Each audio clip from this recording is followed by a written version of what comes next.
नमस्कार दोस्तों, मैं स्वामी अमनो प्रमोद। आज मेरा 28वां जन्मदिन है, यानी कि मैं सरोज पांडे।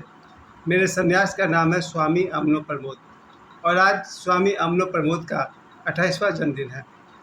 28 जून 1997 को मेरा संन्यास दीक्षा हुआ।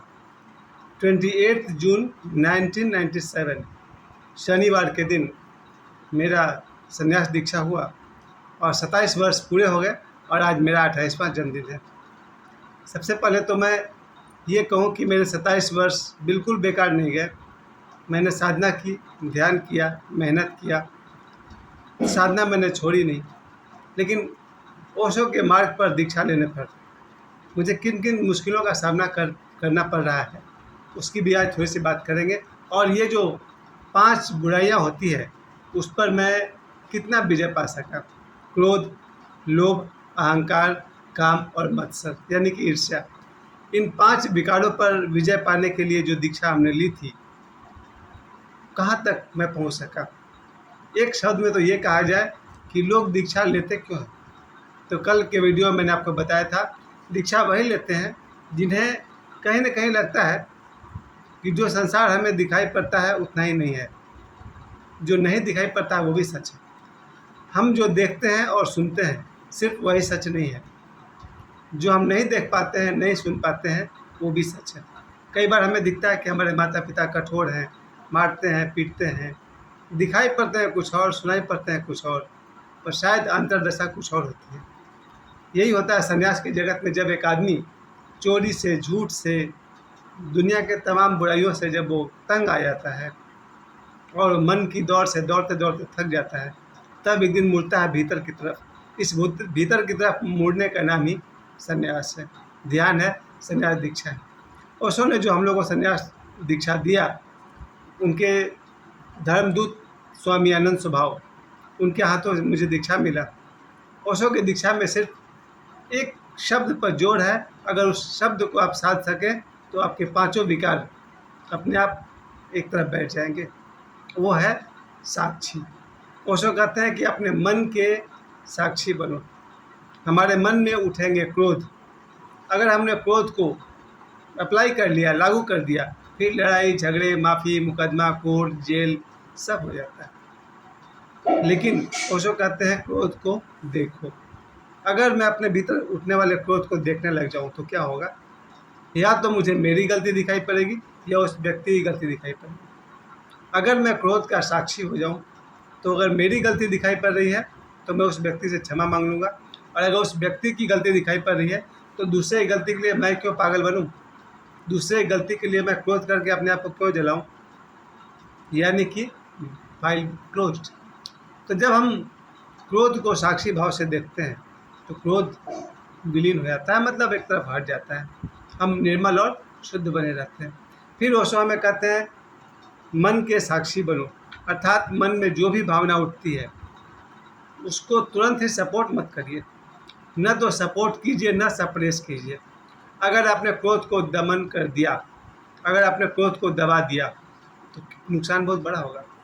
आज नहीं तो कल, नहीं तो 3 महीने बाद, नहीं तो 3 साल बाद किसी न किसी व्यक्ति की आप हत्या कर डालेंगे, नुकसान कर डालेंगे, क्योंकि दबा हुआ क्रोध ज़्यादा खतरनाक होता है। कभी कोई गरीब दिख जाएगा, कभी कोई जानवर दिखेगा, कोई पेड़ दिखेगा, पौधा दिखेगा, आप अपना क्रोध कहीं ना कहीं तो निकालिएगा, क्योंकि दबाया हुआ क्रोध खतरनाक होता है, वो इंसान को पागल कर देता है। आज नहीं तो कल को आपका नौकर आपसे कोई छोटी सी गलती करेगा और आप उसे बड़ी से सजा दे देंगे, क्योंकि आपने क्रोध को दबा कर रखा था। तो ओशो कहते हैं मन के भावनाओं को, मन में जो उठते हुए भाव है, न तो उनका सपोर्ट करना है न उनका दमन करना है, वरन विटनेसिंग, साक्षी बनना है। दूसरा जो सबसे बड़ा भाव होता है लोभ।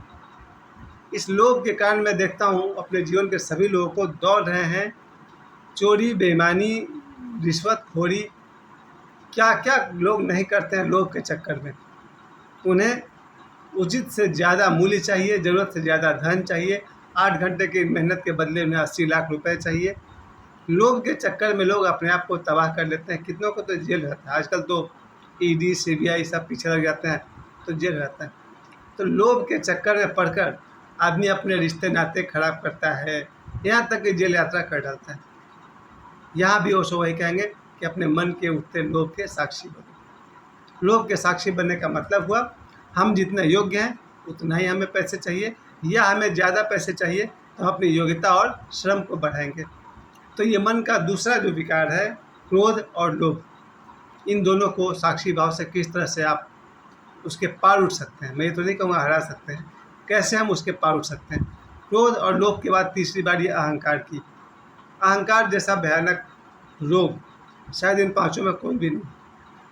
बचपन से लेकर के मुझे लग रहा है कि बहुत सालों तक तो अहंकार मुझ में था ही नहीं। किसी के पास चले जाना, पैसे मांग लेना, मेरा कोई सेल्फ रिस्पेक्ट नाम का चीज़ नहीं था। ईगो और एटीट्यूड तो बात की बात है। अहंकार मुझे बहुत सालों तक नहीं था। और जब उम्र के इस 50वें साल में जब मैं थोड़ा सा सिक्योर हो गया, थोड़ा मेरा ध्यान स्थापित हो गया, थोड़े से पैसे हो गए, तो फिर अहंकार जब मुझे पकड़ा तो मैंने सबसे पहले अपने जीवन के जो 1 दर्जन करीबी दोस्त हैं उन सबसे मैंने बातचीत करना बंद कर दिया। इस समय करेंटली आज 28 जून 2024 में मैं अपने 1 दर्जन में से 1 दर्जन दोस्तों से किसी से बात नहीं करता हूँ। 12 में से 12 दोस्तों से मैं किसी से बात नहीं करता हूँ।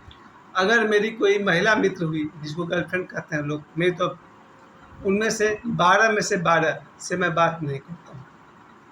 अहंकार की मेरी अब ये हालत है, न तो मैं किसी दोस्त से बात करता हूँ, न किसी गर्लफ्रेंड से बात करता, न मेरी कोई प्रेमिका है और पति तो है ही नहीं।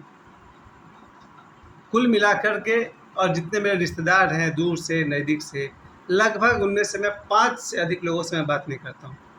मेरे कुल रिलेटिव अगर 50 हैं तो मैं उनमें से सिर्फ 5 से बात करता हूँ, बाकी 45 से मैं बात नहीं करता हूँ। तो अहंकार कुछ ज़्यादा चरम सीमा पर है और उसको कहते हैं अहंकार है तो विनाश तय है। अहंकारी तो रावण नहीं बचा तो फिर सरोज पांडे क्या बचेगा। इसलिए मेरी जो मेहनत है वो आज से अहंकार पर है।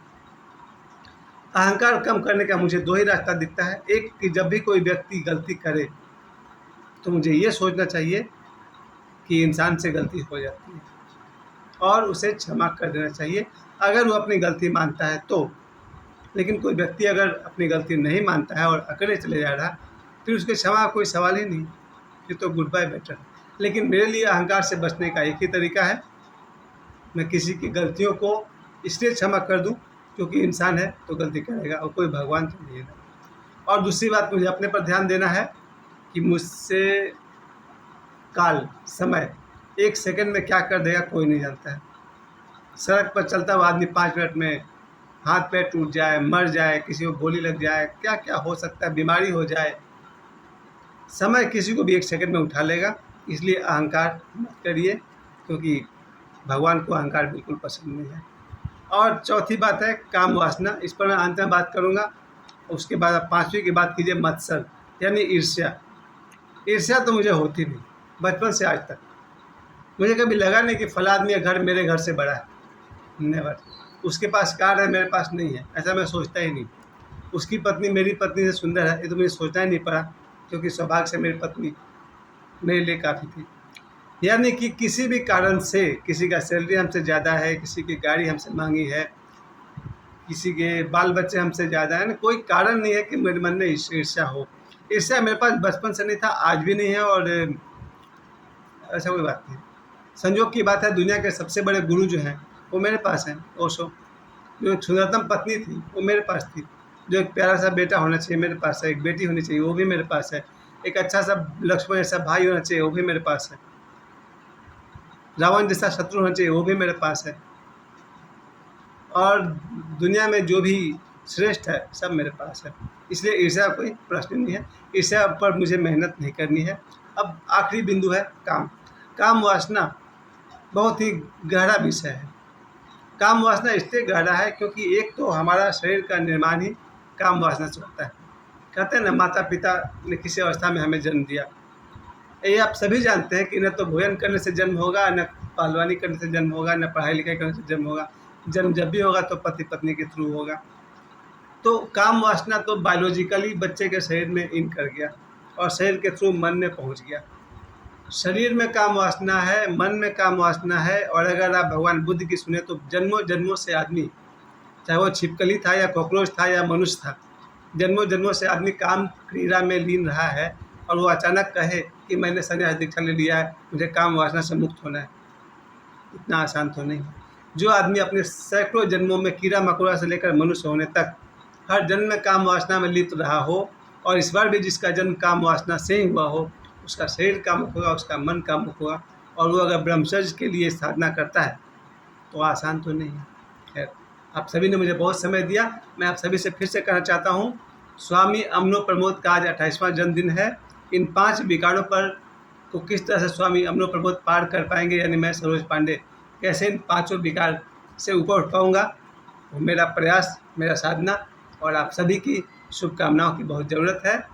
मुझे आप सभी अपना आशीर्वाद दें, अपनी शुभकामनाएं दें, और मुझे समय देने के लिए आप सभी को बहुत बहुत धन्यवाद। और आज तो स्वामी अमनो प्रमोद का 28वां जन्मदिन है। स्वामी अमनो प्रमोद से आप सभी को प्रणाम।